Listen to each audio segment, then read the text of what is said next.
Halo semuanya, pada video kali ini kita akan membahas mengenai soal OSN Fisika 2023 nomor 27 tentang gaya gesek. Mudah-mudahan video ini tetap bisa membantu bagi yang mau mengikuti OSN tahun ini ya, dan sebagai pendalaman materi fisika. Ayo kita langsung mulai. Pembahasan OSK Fisika 2023 nomor 27 mengenai gaya gesek. Soalnya sebagai berikut. Sebuah benda yang masanya 2 kg memiliki luas penampang A 1 cm persegi jatuh bebas di udara dari ketinggian yang cukup tinggi dan mengalami gesekan dengan udara. Besar gaya gesekan antara benda dengan udara itu sebanding dengan kecepatan benda. Koefisien gesek antara udara dengan benda diberi lambang eta. Ketika benda tersebut mencapai kecepatan terminal yaitu sebesar 47 meter per second, maka besar gaya gesekan tersebut adalah berapa Newton. Baik. Sekarang kita akan coba gambarkan terlebih dahulu. Jadi ada sebuah benda masanya M di atas permukaan tanah, ya pasti akan jatuh karena pengaruh percepatan gravitasi bumi ya.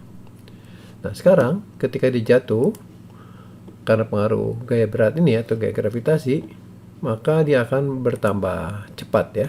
Jadi dari sini, dari diam bergerak dengan percepatan sehingga suatu saat kecepatannya mencapai kecepatan tertentu, makin besar kecepatannya. Nah, seiring dengan kecepatan makin besar akan timbul gaya perlawanan ya, yaitu ada gaya gesek ya. Tentu saja gaya berat masih ada ya. Jadi gaya geseknya mulai muncul, mulai sedikit-sedikit mengimbangi gaya berat ya. Dan gaya gesek itu sebanding dengan kecepatannya, karena kecepatan semakin besar tentu saja gaya gesek semakin besar. Dan suatu saat tentu saja dia akan mencapai gaya gesek yang besarnya sama dengan gaya beratnya. Nah, pada saat itu disebutkan kecepatannya kita sebut sebagai kecepatan terminal 47 meter per second. Ya, jadi gaya geseknya ini mencapai maksimum di sini. Kenapa? Karena setelah gerakan ini dari sini sampai ke bawah itu tidak akan mengalami percepatan lagi bendanya. Karena resultan gayanya sudah 0 ya. Dan kecepatannya mencapai kecepatan maksimum atau kita sebut sebagai kecepatan terminal ya. Dan dia akan mencapai tanah ya.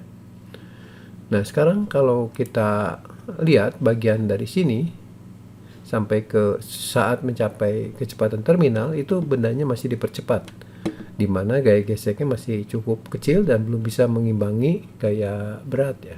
Tapi gaya gesek makin lama makin besar seiring dengan kecepatan benda yang makin besar. Setelah mencapai kecepatan terminal, gerakannya akan menjadi gerak lurus beraturan atau gerak dengan kecepatan tetap karena resultan gayanya sudah 0 ya. Nah, kita akan mulai dari situ menggunakan hukum Newton untuk menghitung gaya gesek. Kita mulai dengan sigma F sama dengan 0 ya, karena pada waktu gerak dari sini ke sini kecepatannya sudah tetap atau percepatannya bernilai 0. Kemudian kita substitusikan gaya yang bekerjanya, yaitu gaya berat dikurangi gaya gesek ya, sama dengan 0. Dan tentu saja kita bisa mendapatkan gaya gesek sama dengan gaya berat. Jadi kalau kita menghitung gaya gesek, berarti kita hitung gaya beratnya. Ya udah, gaya berat itu kan M kali G ya. Masanya sudah tahu, G-nya kita ambil 9,8 aja, jadi 2 dikali 9,8, 18 tambah 1,6, jadi sama dengan 19,6 Newton ya. Jadi untuk soal ini kita tempatkan satu tempat desimal ya, 19,6 Newton. Demikianlah pembahasan OSN Fisika 2023 mengenai gaya gesek ini. Nantikan terus video pembahasan selanjutnya khususnya untuk seri OSN Fisika. Jangan lupa ya, subscribe, share, atau komen sebagai bentuk dukungan buat saya. Dan jangan lupa nyalakan notifikasi supaya tidak ketinggalan untuk video-video terbaru lainnya dari saya. Sampai di sini, sekian dan terima kasih.